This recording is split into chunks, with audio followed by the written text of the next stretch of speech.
আমি আপনাকে বলছি যে সত্যি কথা বলার জন্য যদি আমাকে গলায় ফাঁসি দেয়, আমি সাদাকে সাদা, কালোকে কালো বলবো। আর সত্য বলে যদি কোনো জিনিস থাকে সেটা হচ্ছে ঈশ্বর। ভয়েস 9 বাংলার দেশ ও বিদেশের অসংখ্য দর্শকের ইচ্ছাকে সম্মান জানিয়ে আজকের এই ভিডিও পঙ্কজ দত্তকে নিয়ে। আর.জি. কর কাণ্ডে ঠিক কী দেখেছিলেন পঙ্কজ দত্ত? কেন মৃত্যুর আগের দিনগুলোতে একের পর এক বিস্ফোরক প্রশ্ন তুলেছিলেন বাংলার প্রাক্তন আইজি?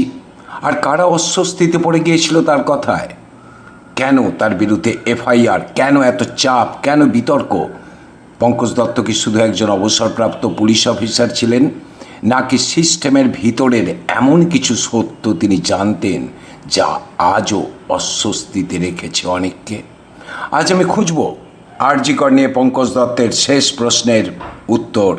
আসলে কার কাছে সেই উত্তর কি খোঁজা হচ্ছে?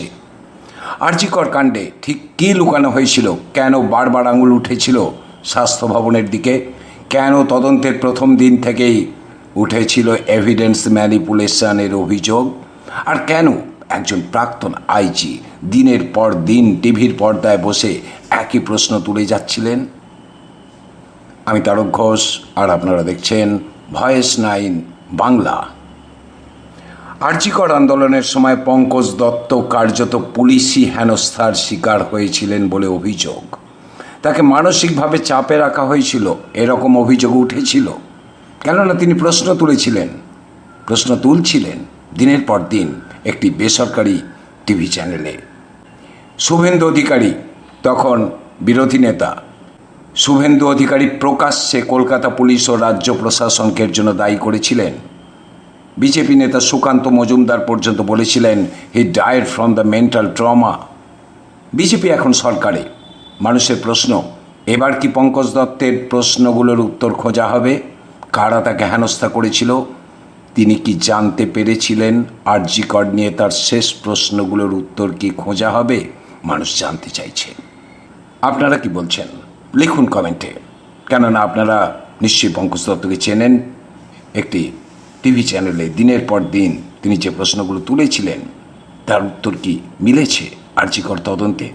কিছু কি সত্যি লুকানো হচ্ছিল যেগুলো পঙ্কজ দত্ত দাবি করেছিলেন? আর পঙ্কজ দত্ত পশ্চিমবঙ্গ পুলিশের প্রাক্তন আইজি, সিআইডির প্রাক্তন প্রধান। পশ্চিমবঙ্গ পুলিশের সিআইডির প্রধান ছিলেন তিনি।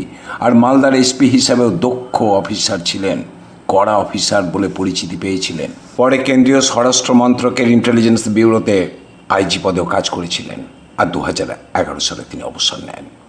কিন্তু অবসরের পরেও তিনি চুপ থাকেননি। বিশেষ করে আর.জি. কর কাণ্ডের পর তিনি হয়ে উঠেছিলেন সবচেয়ে সরব কণ্ঠগুলোর একটা। দিনের পর দিন একটা বেসরকারি টিভি চ্যানেলের আলোচনায় বসে তিনি প্রশ্ন তুলেছিলেন তদন্ত নিয়ে, পুলিশের ভূমিকা নিয়ে, এভিডেন্স হ্যান্ডলিং নিয়ে, আর সবচেয়ে বেশি যে প্রশ্নটা তুলেছিলেন সিস্টেমের আচরণ নিয়ে। তিনি বলেছিলেন ক্রাইম সিনের থেকেও অনেক সময় বেশি গুরুত্বপূর্ণ হয়ে ওঠে ক্রাইম সিন কিভাবে হ্যান্ডেল করা হচ্ছে। প্রশ্নটা বুঝুন। প্রশ্ন করেছিলেন কেন প্রথম কয়েক ঘন্টা এত বিভ্রান্তি, কেন মানুষের মধ্যে এত অবিশ্বাস, কেন বারবার ন্যারেটিভ বদলাচ্ছে। আর এই প্রশ্নগুলোই ধীরে ধীরে রাজনৈতিক অস্বস্তির কারণ হয়ে ওঠে। কেননা তখন থেকে মানুষ প্রশ্ন তুলেছিলেন আর.জি. কর কাণ্ডে অনেক কিছুই লুকানো হচ্ছে। যদি সেগুলো লুকানো না হতো তাহলে এত তাড়াহুড়ো করার কোনো প্রয়োজন ছিল না। আর এরপর এসেছিল প্রেসিডেন্টস ইউনিভার্সিটিতে করা পঙ্কজ দত্তের একটা বিতর্কিত মন্তব্য। ঝড় উঠেছিল সারা বাংলা জুড়ে। তার বিরুদ্ধে এফআইআরও হয়েছিল। দীর্ঘ সময় তাকে জিজ্ঞাসাবাদও করা হয়। রাজনৈতিক আক্রমণ শুরু হয়। আর এখান থেকেই তৈরি হয়েছিল আরও বড় বিতর্ক। বিজেপি নেতারা তখন দাবি করেছিলেন আর.জি. কর আন্দোলনের সময় পঙ্কজ দত্ত কার্যত পুলিশি হেনস্থার শিকার হয়েছিলেন।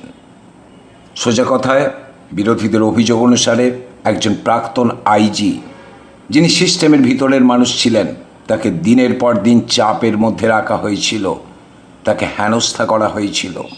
কেন একজন প্রাক্তন সিআইডি প্রধানকে নিয়ে এত ভয় ছিল সরকারের? কেন তার প্রশ্নগুলো এত অস্বস্তি তৈরি করেছিল? কেন আর.জি. কর নিয়ে তিনি থামছিলেন না? মিলেছে সেই প্রশ্নগুলোর উত্তর। আপনারা তো শুনেছেন সেই বেসরকারি টিভি চ্যানেলে পঙ্কজ দত্তকে যে সমস্ত প্রশ্ন করা হয়েছিল আর তার উত্তর তিনি যেগুলো দিয়েছিলেন এখনও আছে, টিভি চ্যানেলে ফুটেজে পেয়ে যাবেন পঙ্কজ দত্তের সেই উত্তরগুলো।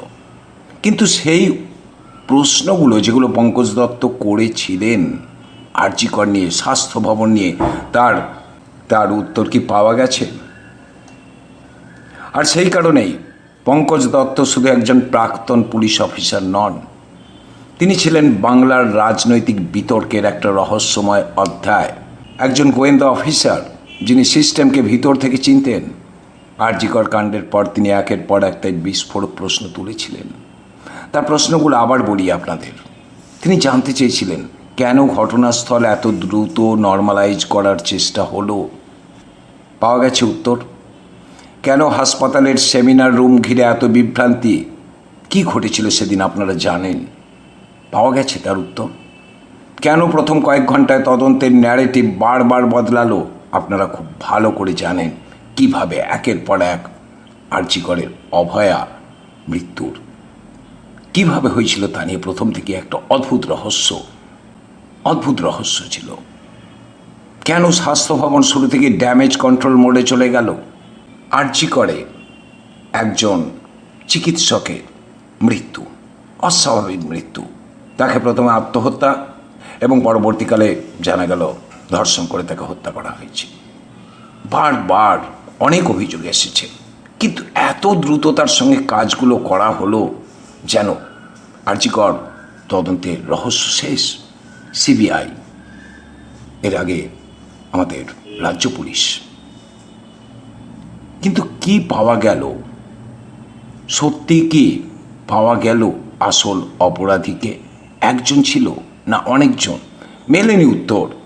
আর মেলেনি বলেই এই সরকারের ওপরে আস্থা রাখছে বাংলার মানুষ। আর পঙ্কজ দত্ত, আরজি করের সঙ্গে পঙ্কজ দত্তের নামটা বারবার আসে। কেননা এই পঙ্কজ দত্তের মৃত্যুর পর বিজেপি কিন্তু বলেছিল যে পঙ্কজ দত্তকে হেনস্থা করা হয়েছিল, তারপর মানসিক চাপ সৃষ্টি করা হয়েছিল। তাহলে এখন কি পঙ্কজ দত্তের উপর যারা হেনস্থা করেছিলেন, যারা তার উপর চাপ সৃষ্টি করেছিলেন, তাদের খুঁজে বের করা হবে? এ নিয়ে কোনো তদন্ত কমিটি গঠিত হবে? প্রশ্নটা বাংলার মানুষের। কেননা দিনের পর দিন একটা বেসরকারি টিভি চ্যানেলের ডিবেটে বসে কার্যত সিস্টেমকেই কাঠগড়ায় দাঁড় করাচ্ছিলেন তিনি বলেছিলেন ক্রাইম সিন সায়েন্টিফিক্যালি প্রিজার্ভ যদি না করা হয় তাহলে সত্য, মানে আসল সত্য কোনোদিনই বেরিয়ে আসবে না। যদি প্রথম কয়েক ঘন্টা দিয়ে এভিডেন্স কন্ট্যামিনেট হয়ে যায় তাহলে পরে সিবিআই কি উদ্ধার করবে? আর তার সবচেয়ে গুরুত্বপূর্ণ প্রশ্ন ছিল হাসপাতাল প্রশাসন ও স্বাস্থ্য ভবনের ভূমিকা। এটা নিয়ে কেন এত তাড়াহুড়ো, কেন এত সব কিছু নিয়ন্ত্রণে দেখানোর চেষ্টা হচ্ছিল? কারা ন্যারেটিভ সেট করছিল? কেন সাধারণ মানুষ ও জুনিয়র ডাক্তারদের ক্ষোভকে প্রথমে গুরুত্ব দেওয়া হয়নি? আর কারা সেদিন অভয়ের সঙ্গে ছিল? সকলকেই কি ইন্টারোগেট করা হয়েছিল, খোঁজা হয়েছিল ছোট ছোট ক্লুগুলো? আর এখান থেকে শুরু হয়েছিল অস্বস্তি।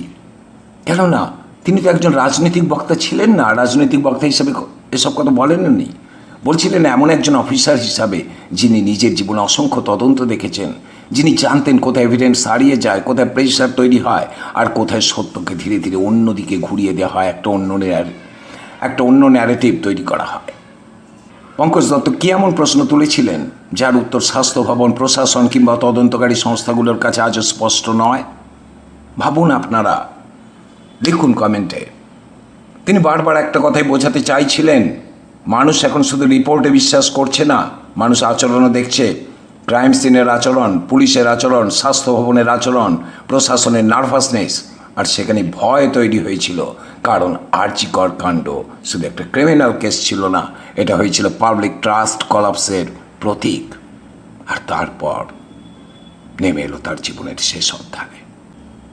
বারাণসীতে অসুস্থ হয়ে পড়লেন পঙ্কজ দত্ত, সেরিব্রাল অ্যাটাক, দীর্ঘ চিকিৎসা, তারপর মৃত্যু। পঙ্কজ দত্ত চলে গেছেন, কিন্তু মৃত্যুর পরেও তার প্রশ্নগুলো থামেনি। কেননা তার প্রশ্নের উত্তর আজও পাওয়া যায়নি। তাই মানুষ আজ জানতে চায় পঙ্কজ দত্ত ঠিক কী বুঝেছিলেন, কেন তিনি বারবার স্বাস্থ্য ভবনের ভূমিকা নিয়ে প্রশ্ন তুলছিলেন, কেন তিনি বলেছিলেন ঘটনার থেকে অনেক সময় বেশি গুরুত্বপূর্ণ হয়ে ওঠে ঘটনাকে কিভাবে হ্যান্ডেল করা হচ্ছে। আর সবচেয়ে বড় প্রশ্ন যেটা ভয়েস 9 বাংলা তুলছে, আরজি কর নিয়ে পঙ্কজ দত্তের শেষ প্রশ্নের উত্তর আসলে কার কাছে? বাংলার মানুষ জানতে চায়। ভয়েস 9 বাংলা মানুষের পাশে, সত্যের পক্ষে। দেখতে থাকুন ভয়েস 9 বাংলা, আপনার চ্যানেল। লিখুন কমেন্টে আপনারা কি চান।